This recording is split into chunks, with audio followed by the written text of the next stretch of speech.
नमस्कार, मी अंजली. सगळ्यांचं माझ्या मिनी व्लॉगमध्ये स्वागत करते. चला तर बघूया आज काय काय केलं मी. तर पहिला मी अस्तर इथे कटिंग करून घेतलं एका ब्लाऊजसाठी आणि त्यानंतर मी तुम्हाला इथे दाखवते जी क्रॉसपट्टीसाठी मला कपडा कमी पडला त्यासाठी मी माझ्या ड्रेससाठी जे अस्तर आणलं ते यूज केलं, कारण की सेम कलरच त्याला यूज व्हावा.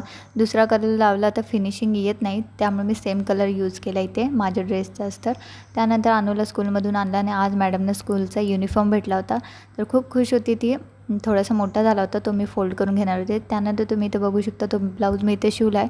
वी नेक होता हा आणि 40 साईजचा ब्लाऊज होता. त्यानंतर एका साडीचा मी पिको फॉल पण करून घेतला आणि पिकोची मशीन खूप दिवस झाले मी यूज केली नव्हती, त्यामुळे थोडीशी जाम झालेली होती.